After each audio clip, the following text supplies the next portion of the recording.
নমস্কার, আমি জ্যোতিষী রাজদীপ শাস্ত্রী চলে আসলাম 26শে ফেব্রুয়ারি বাংলা 13ই ফাল্গুন বুধবারের রাশিফল নিয়ে। যে নক্ষত্র যোগটি পড়েছে সেটি হচ্ছে শ্রবণা নক্ষত্র। জন্মে মকর রাশি, শূদ্রবর্ণ, 20 চন্দ্রের মহাদশা। মিটে কিন্তু কোনো দোষ নেই। আজকে কিন্তু শিবরাত্রি মহাযোগ পড়েছে। দিনটি কিন্তু মোটামুটি পুরো দিনই ভালো থাকবে। শিবরাত্রি অর্থাৎ যারা রাত্রি যাপন করা হয়, যারা চার প্রহরে বাবাকে জল দেবেন, শিবরাত্রি রাত্রি কথাটা উল্লেখ আছে। সন্ধ্যার পরে করার চেষ্টা করবেন শিবরাত্রির ব্রত। যারা কিছু জানতে চান তারা আমাকে অবশ্যই ফোন করবেন, আমি উপাচার বলে দেবো।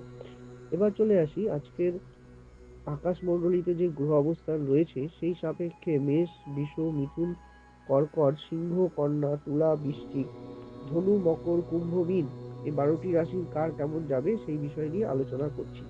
প্রথমেই চলে আসি মেষ রাশির রাশিফল নিয়ে। মেষ, আনন্দ উৎসব বৃদ্ধি হবে, ব্যবসায়িক দিকে শুভ উন্নতি যোগ লক্ষ্য করা যাচ্ছে, তবে অযথা ঝামেলায় জড়াবেন না।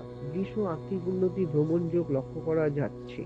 মিথুন, সততা, প্রেম প্রীতি যোগ, মিথুনের কিন্তু আর্থিক উন্নতি লক্ষ্য করা যাচ্ছে। কর্কট, বিবাদ, কারোর সাথে ঝামেলায় জড়িয়ে যেতে পারেন, সেই বিষয়ে সতর্ক থাকুন। সিংহ, শুভ যোগ, পারিবারিক উন্নতি, ব্যবসা বাণিজ্যে শুভ লক্ষ্য করা যাচ্ছে। কন্যা, অসুস্থতা, পারিবারিক দিকে ঝামেলা লক্ষ্য করা যাচ্ছে। তুলা, সতর্কতা অবলম্বন করুন, ব্যবসায়িক দিক থেকে মধ্যম যাবে দিনটি, কিন্তু সতর্কতার সাথে চলুন। বৃশ্চিক, নতুন আলো, নতুন কাজ, নতুন ভ্রমণ যোগ লক্ষ্য করা যাচ্ছে। ধনু, প্রেম প্রণয়ের যোগ, ব্যবসায়িক সুবৃদ্ধি, আর্থিক উন্নতি লক্ষ্য করা যাচ্ছে। মকর, সতর্কতা, পারিবারিক জীবন শুভ লক্ষ্য করা যাচ্ছে। কুম্ভ, অপচয়, ব্যয় বৃদ্ধি হবে, এদিকে সতর্ক থাকুন। মীন, পারিবারিক জীবন শুভ, ব্যবসায়িক উন্নতি যোগ, ভ্রমণ যোগ লক্ষ্য করা যাচ্ছে। এই রইল আজকে রাশিফল। আগামী রাশিফল নিয়ে আসছি আবারও।